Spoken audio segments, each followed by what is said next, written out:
Assalamualaikum Ustaz. Waalaikumsalam warahmatullahi wabarakatuh. Semoga dalam lindungan Allah Subhanahu wa taala, semoga Allah berikan yang lebih baik atas apa yang Anda sampaikan dan memuliakan kita semua sampai kita kembali kepadanya insyaallah. Amin. Bagaimana cara kita ihtiram terhadap guru yang non muslim? Insyaallah, pertanyaan yang sangat baik. Islam memberikan bimbingan kepada kita secara komprehensif, bahkan mengatur hubungan intermuslim sesama muslim dan juga mengatur hubungan di luar hubungan sesama muslim, dengan muslim, dengan non-muslim, dalam berbagai aspek kehidupan, baik itu di rumah sampai interaksi sosial. Di rumah bahkan mengatur, kalaupun ada perbedaan keyakinan di rumah antara anak misalnya dengan orang tua, anaknya masuk Islam terlebih dahulu, orang tuanya belum muslim, bahkan diatur bagaimana interaksi.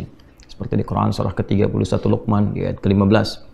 وَإِنْ جَاهَدَاكَ عَلَىٰ أَن تُشْرِكَ بِي مَا لَيْسَ لَكَ بِهِ عِلْمٌ فَلَا تُطِعْهُمَا وَصَاحِبْهُمَا فِي الدُّنْيَا مَعْرُوفًا.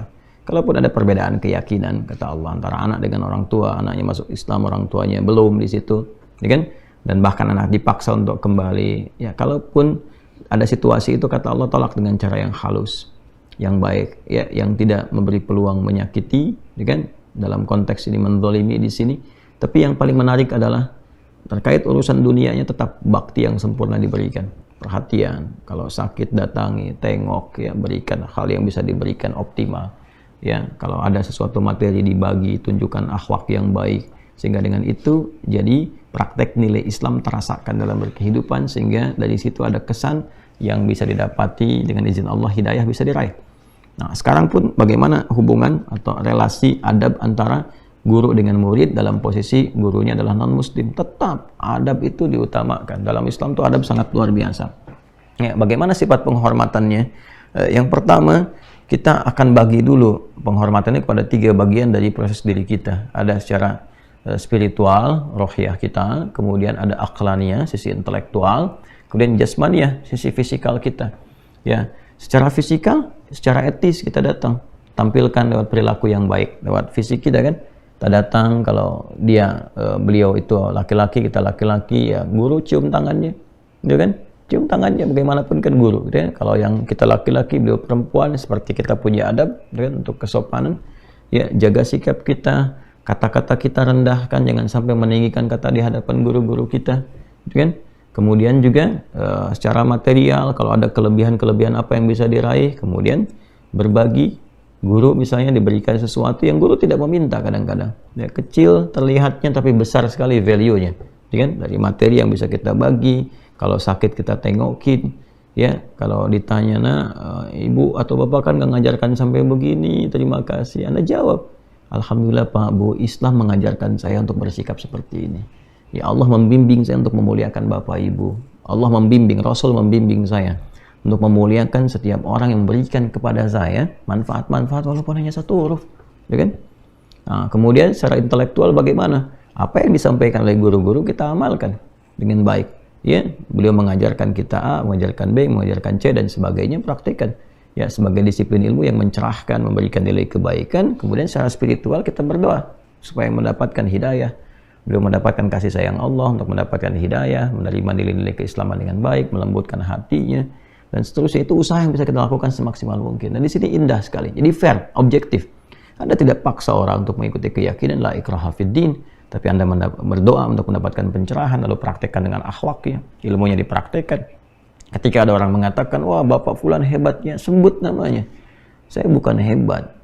Allah memberikan amanah kepada ibu fulan, bapak fulan yang telah mengajar saya seperti ini. Jadi kalau Anda melihat saya seperti ini, itu jasanya bapak fulan, ibu fulan, undang beliau, ya, perkenalkan pada teman-teman bisnis Anda, ini guru saya mengajarin saya begini. Anda pilot, ajak dia terbang, umumkan di pesawat, ya, Anda sampaikan kita to all passengers, ya, untuk semua yang hadir pada sesi ini, gitu kan. Saya ingin menyampaikan kepada Anda sesuatu yang sangat penting sampai saya berada di tempat ini, ya. Saya punya tamu spesial, we have a special guest in our flight, gitu kan. Misalnya kita punya sosok yang spesial di penerbangan kita pada saat ini, dia adalah yang mengajar saya dari sejak kecil, sebut namanya, Masya Allah. Dan perhatikan bagaimana nanti penumpang lain itu memberikan apresiasi, tepuk tangan, selamat, lalu Anda minta kepada pramugarinya bawain bunga, kasih dia tuh, ya. Dan lihat apa yang terjadi gitu. Ketika dia mengucapkan terima kasih kepada Anda, katakan, ya Islam yang meminta saya untuk bersikap seperti ini. Gitu kan? Allah yang meminta saya untuk memuliakan Anda. Nabi yang ngajarin saya begini. Ini masih kecil dari apa yang telah Anda berikan kepada saya. Ya, itu poin-poin itu. Dan itu hidayah. Akhlak itu luar biasa. Akhlak itu yang terdepan. Ya, memberikan respect kepada orang lain itu sesuatu yang sangat luar biasa. Dan Nabi itu Masya Allah, di antara inti risalahnya kan menyempurnakan akhlak. Innama bu'itsu liutammima shalihal akhlak. Di antara misi utamaku diutus itu untuk menyempurnakan akhlak yang mulia. Ya, akhlak mulia. Dan akhlak itu lebih cepat dampaknya. Impact-nya lebih cepat dibandingkan dengan kata-kata. Kata-kata saya bicara begini, yang dengar mungkin ya bisa ratusan ribu, bisa jutaan. Berapa yang kemudian bisa mempraktekkan? Tersentuh? Iya, boleh jadi. Tapi siapa yang bisa merubah itu? Mendorong sentuhan itu kepada jiwanya untuk bisa berpraktek. Ya, kan liriknya baru sampai sentuhlah ia tempat tepat di hatinya, maka akan jadi milik untuk selamanya. Tapi ketika jadi milik itu perlakuannya seperti apa? Kan mesti ada bimbingan lanjutannya. Kalau bukan karena taufik Allah, mustahil. Bisa dibimbing dengan cara yang baik, bisa dipraktekkan dengan cara yang indah, gitu kan? Nah, maka ini butuh kekuatan, butuh motivasi, butuh dorongan. Dan tempatkan itu sebagai nilai ibadah karena Allah. Jadi kalau udah semuanya ibadah itu, udah yang tergambar di benak kita Allah ridha itu, dan itu akan ada keikhlasan, dan keikhlasan itu yang menggerakkan jiwa seseorang untuk menerima. Itu poinnya, dan kuat sekali, kuat pegangan itu ya. Saya kira itu yang mungkin bisa kita tempuh. Allahu a'lam. Boleh jadi ada cara-cara lain yang guru-guru kita bisa ajarkan, ditambahkan, disempurnakan, dan insya Allah semua itu menjadi kelengkapan kita untuk mendedikasikan segala kegiatan kita sebagai ibadah karena Allah Subhanahu wa taala. Banyak sekali karya-karya yang dikarang oleh para ulama kita dari sejak dulu.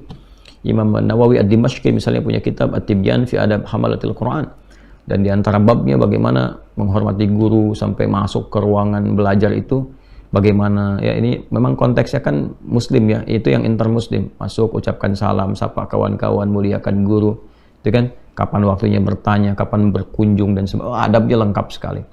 Ada sebagian bisa dipraktekkan pada non muslim yang di luar sifat-sifat keimanan ya, yang standar universal. Sama itu berlakunya tuh. Nah, itu dijaga betul tuh, kalau sudah paham keberkahannya dapat tuh. Ya. Nah, kemudian juga pada akhirnya hal-hal demikian insya Allah akan membuat ilmu murid itu lebih berkah ya, untuk didapatkan dan diamalkan dalam kehidupannya.